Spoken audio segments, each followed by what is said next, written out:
In Southeast Asia, the momentum behind green investment is rising.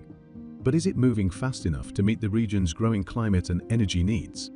Between 2019 and 2023, green finance in Southeast Asia more than doubled, with over $60 billion flowing into renewables, sustainable transport, and energy efficiency. Vietnam, the Philippines, and Indonesia led the surge, driven by domestic policy shifts and growing investor interest.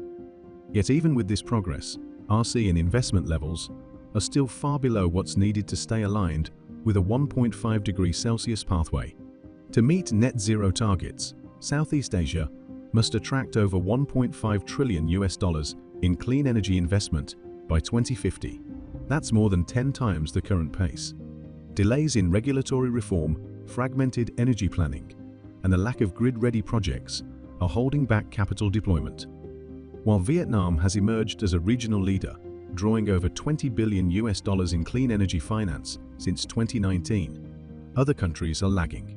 Thailand and Malaysia, despite stronger infrastructure, have seen slower uptake due to regulatory uncertainty and limited incentive mechanisms.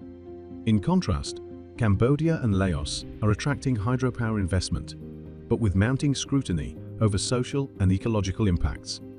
Public finance still leads, with development banks funding nearly half of all renewable energy projects. Private capital is growing, but most flows to large-scale solar and wind. High perceived risk, unclear procurement processes, and a lack of transparency deter broader institutional investment. Many ASEAN countries have set ambitious net zero targets, but policies to unlock green finance remain patchy. Power purchase agreements are underdeveloped. Carbon markets are emerging, but pricing signals remain weak. And across the board, pipeline visibility for green projects is still too low to build investor confidence. ASEAN governments must move faster on regulatory reforms that guarantee bankability, expanding green bonds and blended finance, strengthening regional grid cooperation and cross-border energy trade, and supporting smaller players with access to capital and procurement schemes.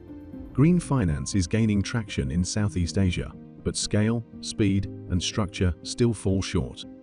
Without decisive policy alignment and infrastructure readiness, the region risks missing the full opportunity of the green economy. The investment is coming, but will ASEAN be ready to receive it?